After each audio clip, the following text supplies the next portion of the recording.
in 5, 4, 3, 2, and 1. And welcome everyone to this episode of the Real Leaders podcast. I'm your host, Kevin Edwards. Joining us today is Roberto Milk, the CEO and co-founder of NOVICA. How do you pronounce that? NOVICA? Yeah. NOVICA.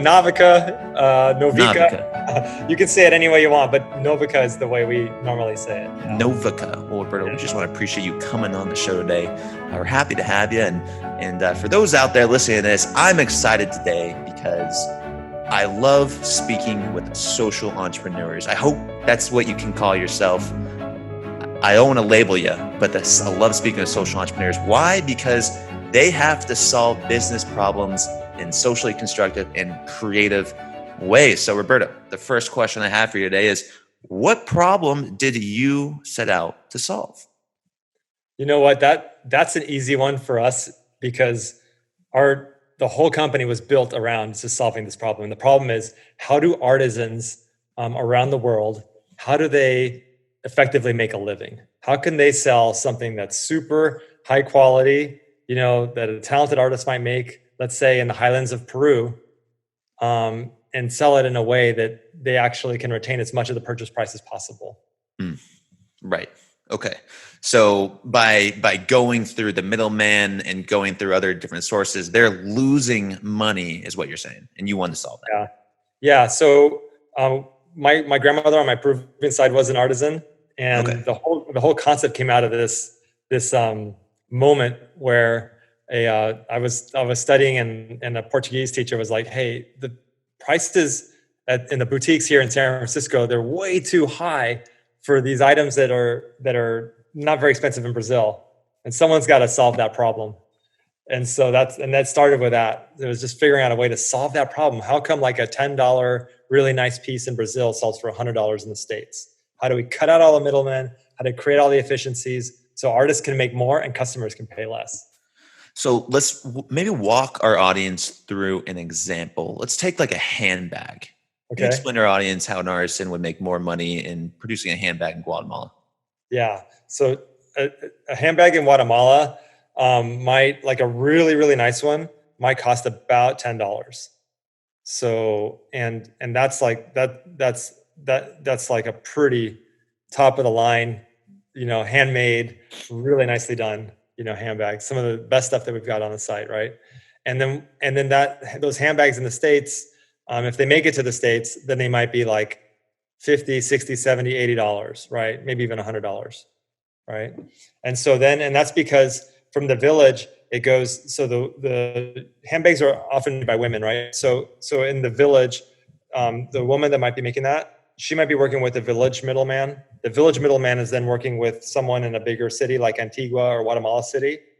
And then they might be selling it in a trade show or something to an international distributor who then a retailer buys it from, and then the customer buys it. So there's like a ton of middlemen in the way, right? Right. And so our whole thing is, how do we find that artist first? It's hard to find the artists. How do we find the artist? And then when we find the artist, we're like, hey, make the best possible item you can and set your own price. And it can be higher than like the $10. You like charge 15, but make it way better, right? Mm-hmm. And then on our side, it'll retail for like $40, $30, something like that. So the customer pays a lot less and the artist makes more. That was the original game. How do we do that? How do we make it do that at scale? Like provide a platform for artists all over to actually sell to the world market and do it in a more effective way.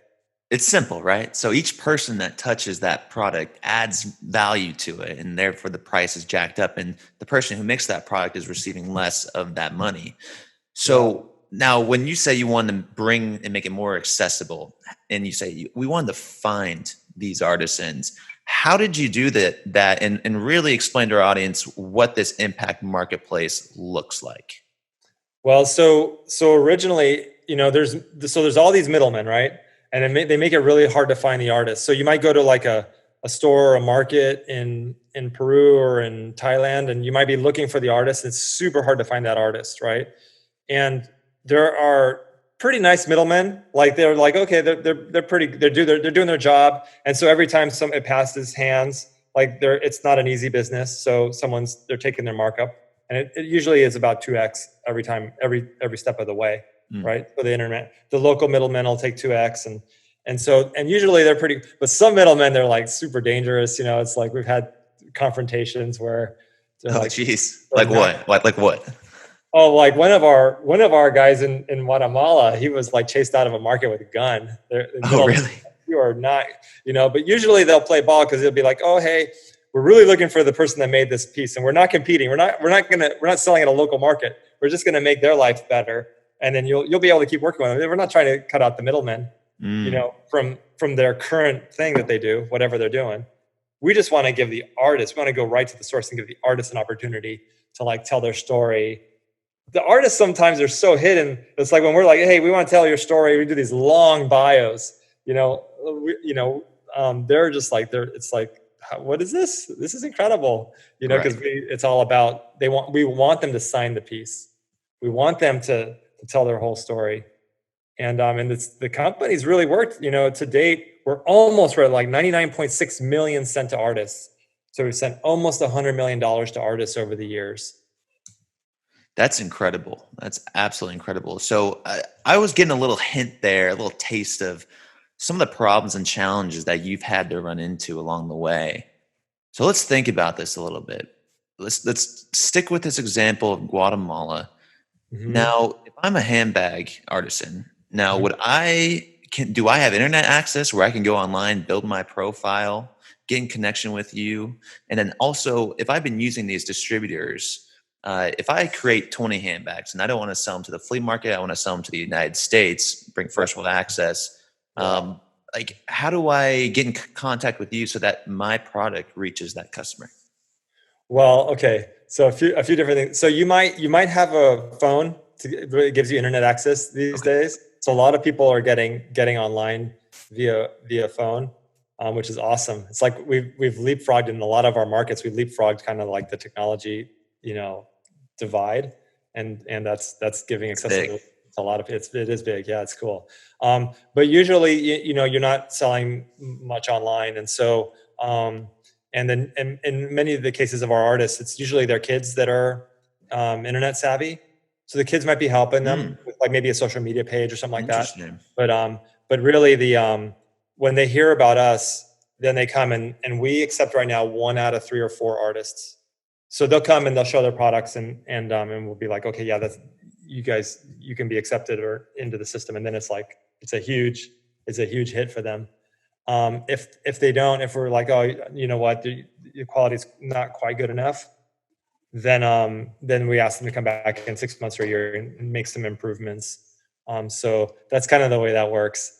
And in terms of how they work with us, we have offices all over the world, and in these offices, they're constantly looking for artists. And myself and my wife and even my kids, like they've gone on some of these journeys where we look for artists, and it's hard. Like in Guatemala, there was this one sculpture that we found in the market that was awesome. It was so great.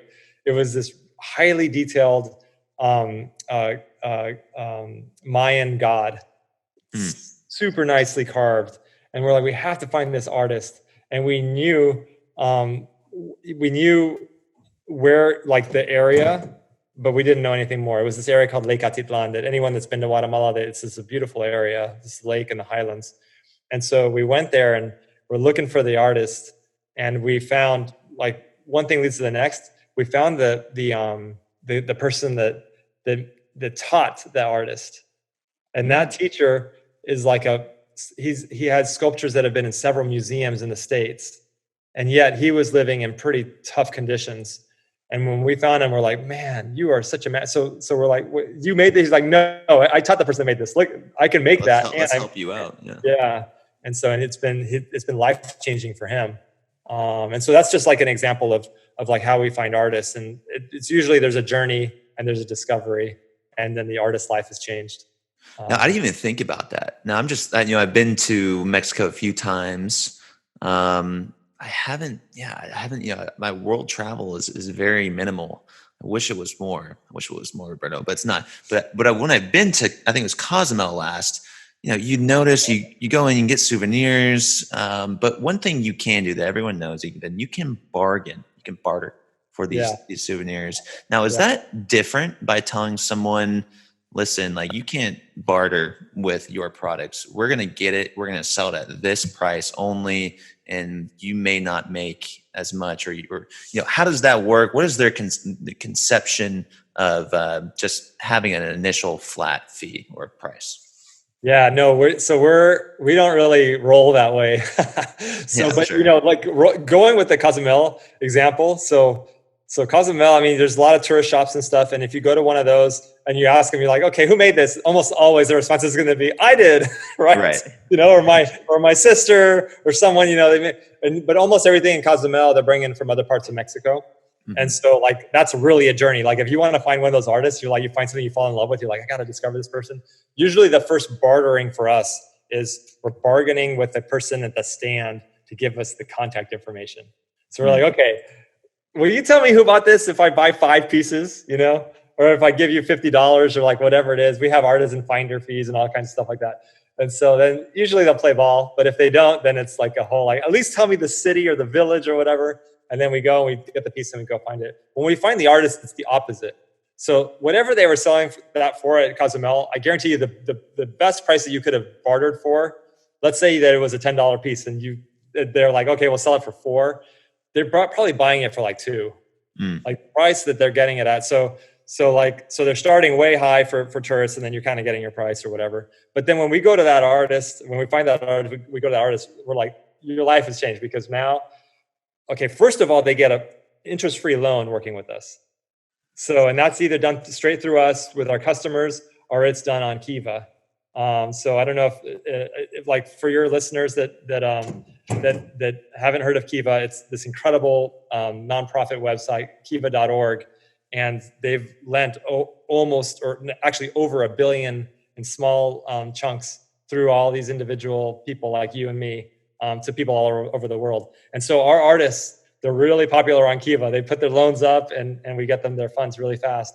And so that artist, they can get a starter loan and they can immediately start giving us them. And we're like, hey, if they were charging $10 at Cozumel, you can get that $10. You can get more. And so they can start it at 12 or 15. We'll see. And it's total transparency because then they see where the retail price goes and they can move it. They can increase or decrease their price. And more than likely that product, like if it's in a boutique in the States, if it's high quality enough to be in a boutique, like we have to upgrade quality a lot, right? So we're taking the best, like our stuff is super nice quality. You can close your eyes and pick anything on the website as a gift, and it's like super, super nice quality. And so that quality is getting better. We're like, look, use better materials, use the most time that you can, because you're going to create a following. So, you better do it really nicely. And so, and they love that. They're always told that, hey, cut corners, make it cheaper, do it, make it faster. And so we're like, no, make it slower, do it well. We want your best stuff. And then we want you to charge more for it. And then because we're cutting all the middlemen, the customers get a really great deal. So they're getting a value deal and the artist is getting a higher price. It's a really cool business model. Like I've always like thought if someone ever had that business model, like what that would be like, how they would operate that. And so when we came across your company, I'm like, man, like this is going to be a great interview. I'm super excited for it. But what interests me more are like the stories behind the building of the company and the struggles and the moments that stick out to you. So the question I have for you, Roberto, is do you remember your first like artisan that came on the website, as well as do you remember the first sale that came through? Yeah. No, those are good memories, man. It was incredible because we were bringing on artists and they were so it's hard when you don't have a website, to convince people to give you products and to let you photograph them. Because people are really like with art, people are really careful. They're like, oh, wait a minute. Sure. Who's this person about to photograph my art? And we started with 4 different countries.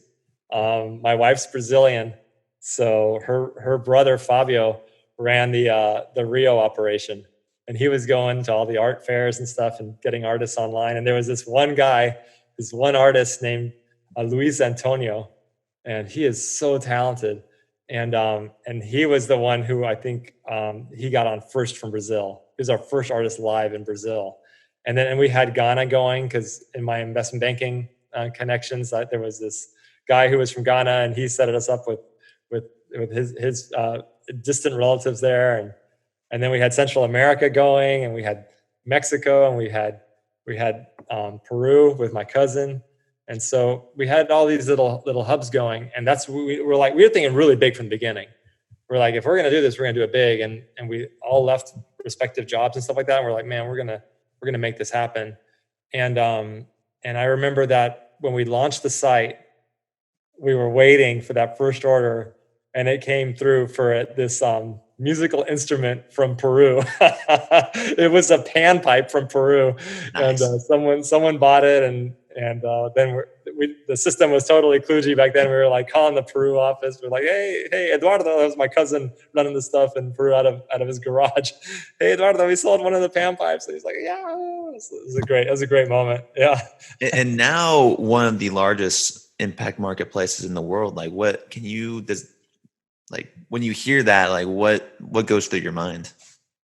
Yeah, I don't know. I love that. And yeah, we're from many of our countries, we're the biggest exporter of handcrafted goods. And we're one of the leading marketplaces there's 75,000 plus items live at any time. Well, actually not right now because of coronavirus, and 3 of our offices are not shipping right now. So yeah, how's that impacted your business?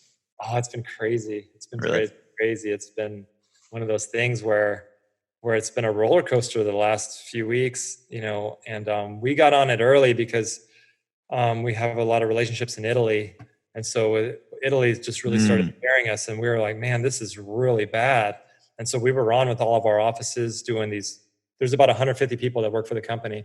So we were on with our reps and our teams in different locations, and we're like, guys, we got to take this seriously. Get face masks, get sanitizer. Let's create clean rooms out of our packing areas. They're already pretty, clean. We have separate areas and stuff, but we're like, let's turn them into clean rooms, and let's be prepared. And they're like, what are you talking about? This is like a China thing. Right. And things changed so fast in just the course of 14 days, really, from when we first started having those calls, and there was all this resistance. And in Asia, everybody's like, oh yeah, we'll wear face masks. That's all good. It's not a big thing, because our Thai team, our Bali team, that was just like our Bali team, they go to the office, and most of them drive motor scooters, and when they're using helmets or face masks anyways.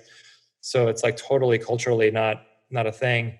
And in Latin America, for example, there was massive resistance. We're like, no way, I'm not going to put one of those things on. It's hot, it's uncomfortable. But we're like, no, guys, we need to do this. And so we created clean room procedures, and we then got the offices that have come down. We've got them back up with humanitarian permits. So artists right now, they're in dire need. It is no joke, because there's no tourists. There's travel. Sure. It is really, we are getting the most kind of like heartfelt and tough messages from people, where they're like, they just don't know. They're like, there's this widow, her name is Zandra from Guatemala, and she's like, I'm a widow with 3 kids, and my jewelry sales, there's nothing from tourists, and we have to sell more through you guys. It's just so important right now. And we're like, yeah, we'll promote you, we'll get you up there, and she's got the most beautiful jade jewelry, but she's just like, she's so worried. And then our Peruvian artists right now, Peru is in full lockdown, like full draconian lockdown, where there's no shipping, so Central America, we've got a humanitarian permit to export. Peru, there's nothing right now. And those artists are freaking out. They're like, how am I supposed to provide for my family next week? We just don't have the funds for it. And we're trying to get that permit up with the government, because our artists make stuff at home.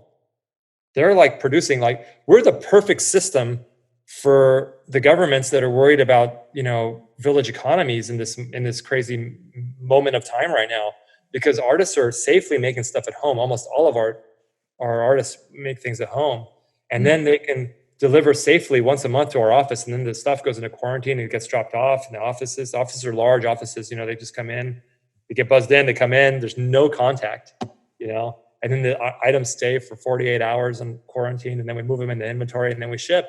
And the artist just gets paid. They get their loans or they get paid every 2 weeks. And so that's why the government of Guatemala, they're like, yeah, this is legit. We want to make sure we support this company. And yeah, right now it's just, there are crazy moments. So do you measure impact through wages, through like a value gap, through like to you, like what impact are you making? I mean, obviously you think about this, so you have these people that you're providing like livings for, salaries for, an income for many of these families in these countries. How do you measure this impact? Yeah, cool. So everything starts but basically it starts from a fair trade perspective, right? So everything is done from a perspective of, hey, is that price that you're giving us? Is that a good price for you? Do you want to try to make a better margin on it? Or or do you want to try to move more products? Are you happy with this? So like there's a whole conversation about price with the artist. And we love that. It's like our whole thing. Like just that conversation sets up the whole relationship. The artist immediately understands, hey, this is a partnership. This is a total partnership. We want to sell as many of their items as possible, and we want them to succeed as much as we can, right? And it's not based on us eking out more profit from the artist or anything like that. It's like, how do we competitively sell their goods the best way possible, right? And how can they make the best items so that our customers love their items and continue to support them, right? And so it starts from that standpoint. And then like the whole working relationship is one where we like get them loans so that they can build capacity. They're like, a lot of our artists, they're sometimes hiring people for the very first time in their lives. They're like, okay, this is working, but I don't want to do all this myself, or I can't. We're like, okay, hire some people. Usually it's like, okay, I'm going to hire my cousin or my sister, or like, it's like usually within the family. It's very cottage industry that way. But then they start, so they're growing capacity. Then they're like, okay, I need to buy like stock of like leather or, gemstones if they're making jewelry, or alpaca wool if they're making alpaca sweaters in Peru, or whatever it is that they're buying. They're like buying materials, and they're so it's going up and down the value chain too. And it's really cool. Each artist really is an individual social entrepreneur, and so we're providing the platform for them. And really quick, for people that are just interested, like, oh, I want to help out right now, like where do they go? They go to novica.com? Yeah, novica.com. Yeah, and so there's thousands of artists that are alive there, and definitely support right now. If I don't know when this will be live, this podcast, but I'm sure sometime. I mean, we're not going to get out of this, unfortunately, anytime soon. It'll be out. It'll be out before May. Oh, cool. Yeah, but so this is, just go online and support more than ever. Without traveling, artists really need the support, and they have amazing items, and they're packed safely, and you'll get them safely. So definitely support. There are so many nice items that are made by master artists. So each of our artists, usually they're the best of the best in each of their fields. And we call it a lot of times the World Cup of arts and crafts. Like many of our countries are soccer countries, Yeah. And I'm a soccer player too. So it's like, okay, this is like the World Cup of arts and crafts. And they really are. We're working with the best of the best of the best. And they're motivated and love to tell their stories and love to make everything with lots of love and attention and to detail and everything. And so you can't go wrong on anything on the site. Yeah, you played semi-professionally, right? Yeah, I was a semi-pro player, and now I coach. That's my thing. I coach a lot, and these days I'm doing a lot of virtual sessions. Yeah, so, sure. but yeah, I've got 4 kids, and so I've coached all 4 of them. Yeah. Grew up playing soccer. Did you play in college? Did you? No, I didn't. I played semi-pro as I was going to college, and then for the first year, and then that was it. I was done. Okay. I went to Stanford, and the soccer team at Stanford was so good. Yeah. Like when I was there, they were the national champions, and I was always younger. My family just has late bloomer blood. And so when I was 17, I probably looked 15, and I got into the college at 17. I was a year younger. I got into college a year younger, and I felt like a lot younger. But the coach was like, okay, maybe your senior year. I was like, no, I'm not. I didn't come here to play soccer. I came here to study and to have fun. So, Yeah. Well, yeah. I'm a Pac-12 guy too, so we're all champions, you know. Yeah, nice. Yeah, definitely. So our audience is probably listening to this right now, and they're probably say, Kevin, did you miss the part where he said that he was in investment banking? Roberto, what drew you to investment banking, and then how does someone go from private equity to just looking at numbers all day and making those deals? I'm just throwing that's a big assumption, obviously, but looking at numbers all day to then this purposeful, meaningful impact where you're really just doing this to transform lives. Yeah. It was quite a journey. I think it started even like when I was young. My grandparents were missionaries on my dad's side, and my dad was in the Peace Corps, and we took all these really low budget trips. There were like, it's impossible to replicate them now. It's just like they're the best in the world, where my brother and my best friend Charles and both of my grandmas, my dad would just throw us all into a van with my mom and cousins and the whole family, and we would just drive to Mexico and go on these, like, we'd stay in the cheapest places that were awesome. They were so cool. And we basically grew up buying from artists in local markets and just exploring the world, and that was so valuable, those low budget travels. And then and so it was kind of always there was an indoctrination, I guess, of like, hey, what are you going to do with the world? What are you going to do to for others? And then I was pretty, like, at Stanford when I was graduating. I loved it there, and I was graduating, and I was a DJ. I taught a Stanford bartending school. You're a mixologist. Yeah, I was a mixologist, a semi-pro mixologist. I was a teacher before I was even good at it, really. And basically, I didn't know what to do next, and I was lost. And I knew that I wanted to do something entrepreneurial, but I also had to be practical. So I guess I was going to go to law school. That was my default. I didn't know what I was going to do. And then that idea came up with this Portuguese teacher my senior year. And my girlfriend, who's my wife now, but my girlfriend, she really encouraged it. She's like, you need to make this happen. And then her mother was with the United Nations in between missions. She had just finished the mission in El Salvador, and she was a human rights officer for the United Nations. Oh, wow. And my wife was like, hey, you got to talk to my mom. Yeah. Because she, I think, would like this idea. And so I called my girlfriend's mother, and that was so awkward. I was nervous. I was so awkward. We had just been dating for like 3 or 4 weeks, and she had told her mom about me a little bit, but I was like, man, this is the first time, and I'm going to pitch her a business idea. And who is this guy? Exactly.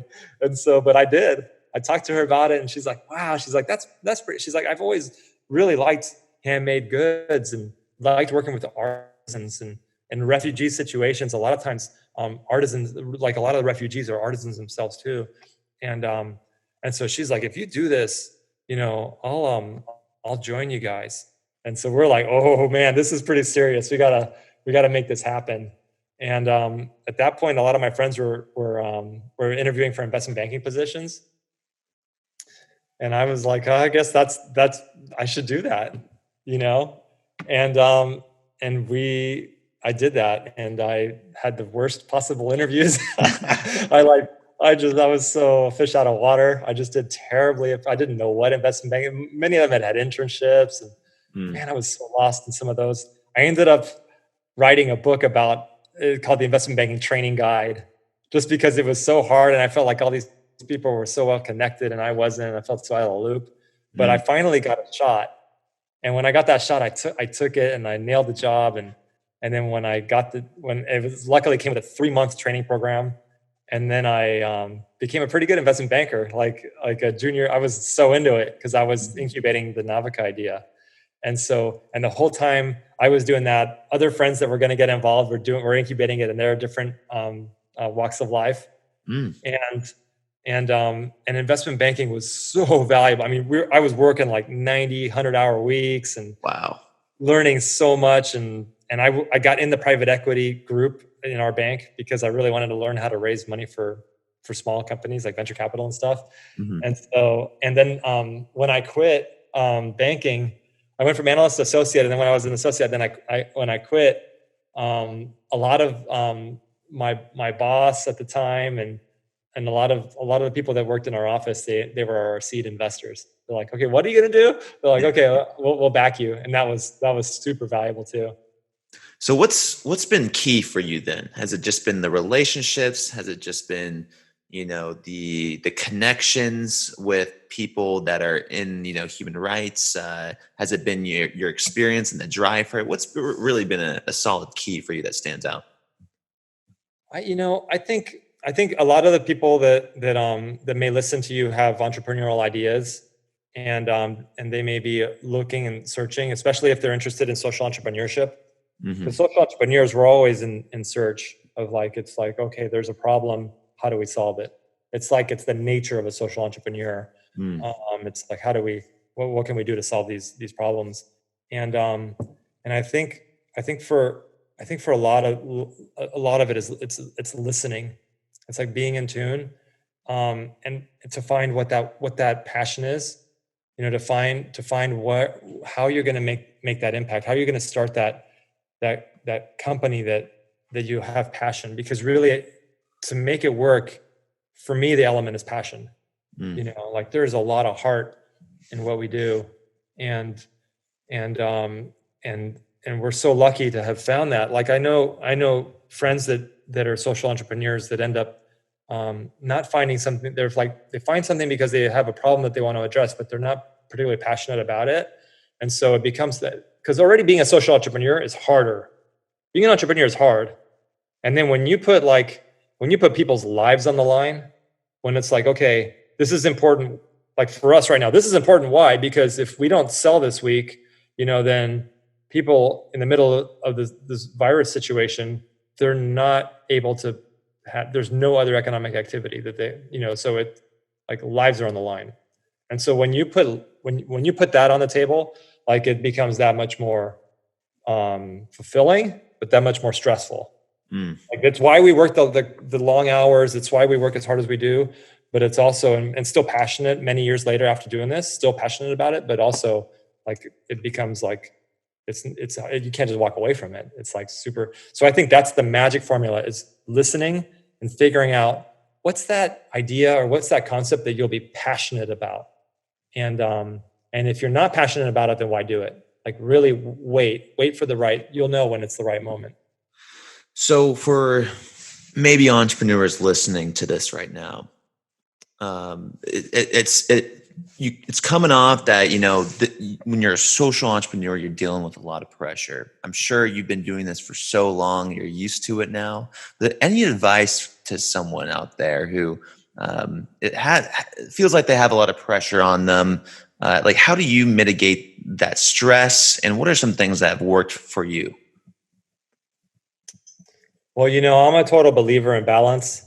I did this blog a while back, Entrepreneur's Covenant, which was all about really trying to find the balance, because it's so stressful as a social entrepreneur. The Entrepreneur's Covenant really should be the Social Entrepreneur's Covenant, but Social Entrepreneur's Covenant really is about finding balance. Because if you don't find it, there is no way to succeed. And so that's for entrepreneurs, but for social entrepreneurs, even more so. Mm. So that was the Entrepreneur's Covenant. It was find that balance. And for me, it's all about a few kind of key things that I do, but one of them is just trying to break a sweat as much as you can, because you can exercise or whatever, but if you don't break a sweat, you're not really exercising. How do you break a sweat? And when you break a sweat, I don't know if about you, but for me, I just feel the anxiety kind of just especially if it's something I love to do, like soccer, then I'm not even thinking about the exercise or the sweat. I'm just in it, and that is such a stress reliever for me. And I really miss that right now. I'm really missing that. I haven't played a soccer game in a month. It is killing me. Yeah. It is killing me. Yeah. And that's what people are dealing with right now, staying inside. It's very, very easy to, go to the couch right after work. I work from remotely, since our inception of REALLEADERS, so it hasn't changed for me at all.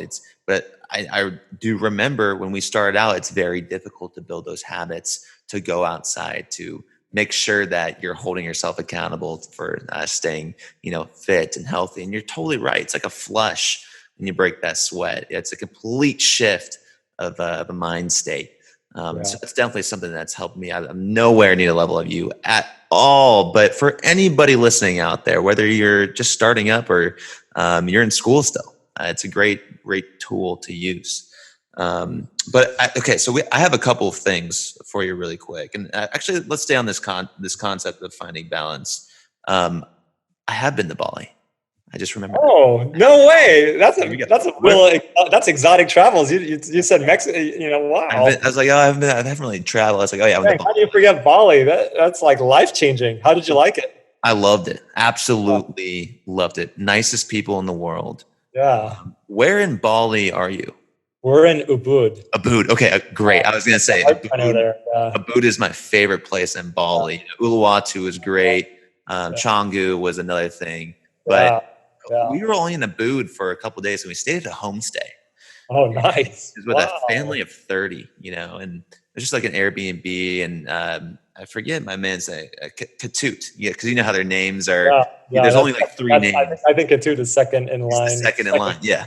So we're talking to him about his place, and I'm like, how are you guys so happy here? I mean, I feel like you guys, you've been in the same place probably since you were little. This is probably passed down for generations. Yeah. And you do the same thing every day. He's like, Kevin, all we need is 3 things. He's like, we need our God, we need our family, and we need food. And we have that. It's the rice paddy. It's our temple. And I live with my family every day. So when you think about balance and perspective and just like finding that rhythm, do you think that maybe people have it wrong nowadays?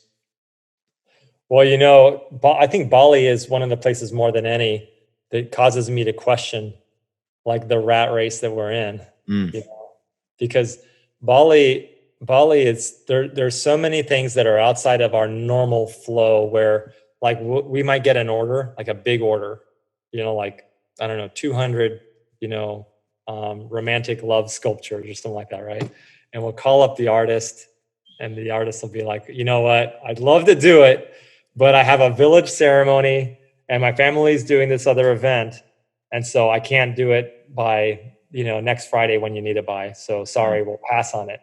And it's like, it's one of our only places where we work with artists that will have enough balance, right? Like with the various things that they do, where it's like the community and the family above the individual.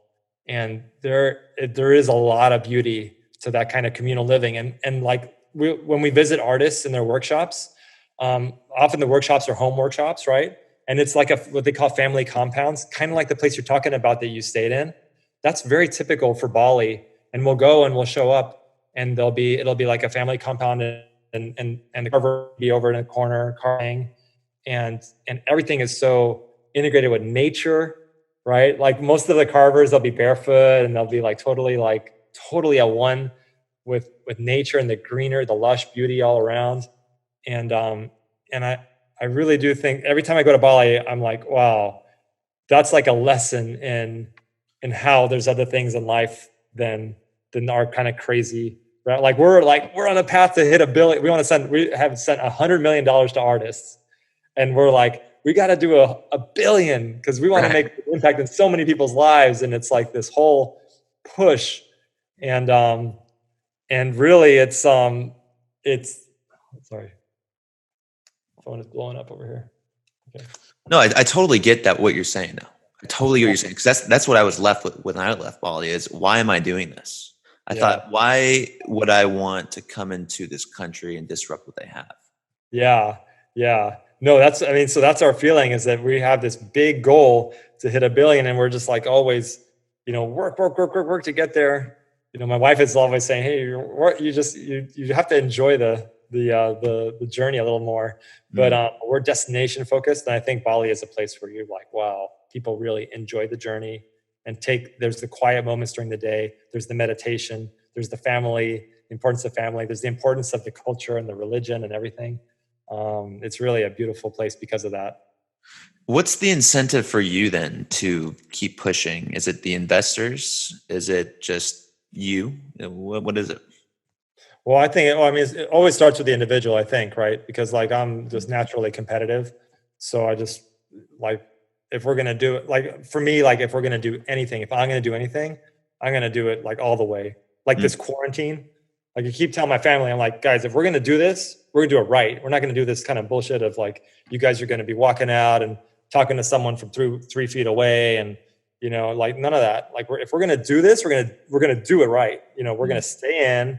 We're going to have all these, we're going to take all these precautions when things arrive. And so like, that's my philosophy in life, I guess. If we're going to do it, do it all the way, you know, like, so we're doing it. If we're going to build this company and do it, we're not going to build this company to build a little company. We're going to build this company to be what we can be. We're already about to hit the 100 million mark. And like, that's the beginning. But when you see all the artists around the world, like there is so much more impact we can have. And so it's like, how do we do this all the way? Let's do it. Let's go all the way.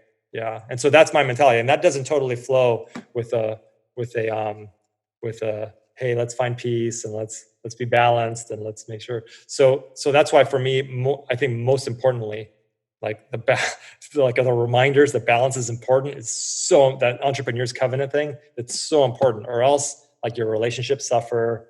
I want to be I want to be the best dad I can be. I want to be the best husband I can be. I want to be the best like friend I could be, so like that stuff, the best soccer coach, and so like all that stuff is like, and also the best in our business that we can be. So it's like there's a lot of like, where's the balance? You got to really find it and allocate time wisely, right? Sure. So when you're leading an organization like this, what type of employees are you finding that are attractive or not attractive, are attracted to your company? And maybe some leadership advice for running an organization like this. Well, I don't know if it's luck or what it is, but we've really been able to bring on a lot of ass kickers. I mean, our team, we have so many great people on the team, and I think it has a lot to do with the mission. So social entrepreneurs, so you guys definitely have that as an advantage, especially with younger employees these days. They want something that means more than just a job, right? This idea of working 9 to 5 and working towards retirement, that's so like old school, right? Yeah. So it's like we have the advantage as social entrepreneurs to attract like-minded, like social entrepreneurs, other social entrepreneurs or socially minded people. They're usually already to begin with smart, right? Because you very rarely are you like socially minded and dumb. Yeah. Usually you're at least at a certain level of of kind of emotional intelligence to know, to think about others, to be able to put yourself in other people's shoes and to think. So like already when you're attracting socially minded people, you're attracting like good people that are going to be probably effective, in the workforce, so that's already a thing. And then if you have a mission, then that's really at the core of attracting great people. So I'd say social entrepreneurs, you guys got it good. It's just a matter of like what's that business, making it authentic, and authentic, like it has to be authentic, right? Because everybody sees good if it's not, it can't just be like some simple give back and then it's done, that's not enough. If it's a give back, then it's got to be, well, what's the give back that everybody's involved with? It's like, I was listening to your podcast about the guy from Kind Lips. And I love that the give back has to do with the anti-bullying and there's the whole message of like, when you use the lip balm, that you putting on your kind lips. Like I want to get those for my kids, just because I love that concept. And so I feel like that's a really cool tie-in, and it's authentic and it's real. And the give back that he's got is involved directly with that. I thought that was really cool. Well, I think it also goes back to your covenant idea with like finding that balance for your employees. I feel like that's just the perfect balance that they would want in their life and would drive them to be an ass kicker as well. It's an interesting concept that we find with every single organization I've been able to interview that's a B Corp or a social enterprise or a mission-driven company, if they consider themselves that. Say, yeah, we just attract people that are like-minded and they work harder because they are engaged every day because of that. It's interesting. Yeah. Really, it is about caring, right? So like when you do anything, like if you do something that's like like kind of half-assed, it's probably because you didn't care that much about it, right? It's like, sure. okay, let me do this. Like, I'll do some stuff around the house, and I'm like, it's not perfectly straight or whatever, but whatever. I don't care that much about that, right? So like, but when people are doing things where they care about it, like the work is better and they put more thought into it. And so it's important to do work that you care about and attract people and create work for people, that they can care about, right? And attract people that care about things. Like in our interview process, that's like one of the things that, you can tell if you're talking about something that, that this is someone that cares about things when they do things. And that's like a key driver in bringing on ass kickers. Right. No, they care about things. Yeah. Yeah. There's no doubt you're empowering other leaders in your organization to be the best, to kick some ass and create more impact, transform lives.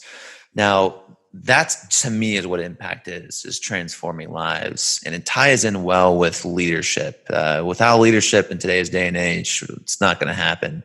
So to you, Roberto Milk, you've done all this. You've grown the organization. You've had $100 million of sales to artisans and developing and emerging markets. To you, Roberto, what is your definition of a real leader?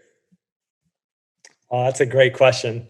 It makes me think about when I am so inspired by leaders, it's when I feel like they do it too.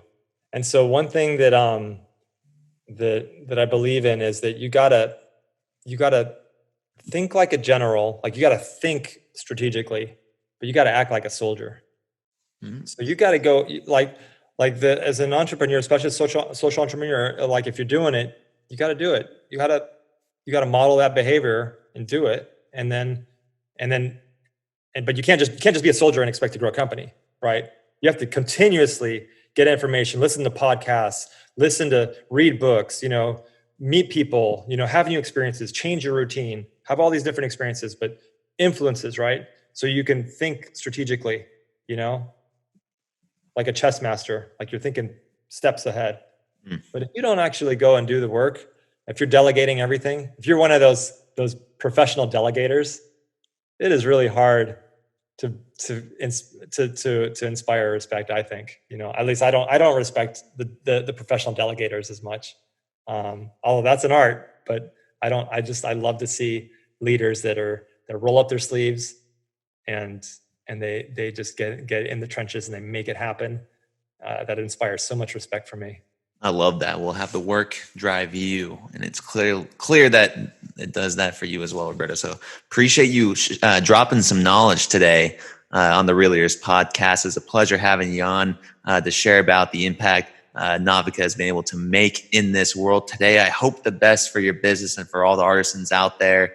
If they're even listening to this right now, we're praying for you all. We're hoping the best for you all during this time when tourism is down. So best of luck with NOVICA in the future. For people going out there, it's novica.com. Is that right? Is that what you said? Yeah, novica.com or novica.com. Yeah, NOVICA.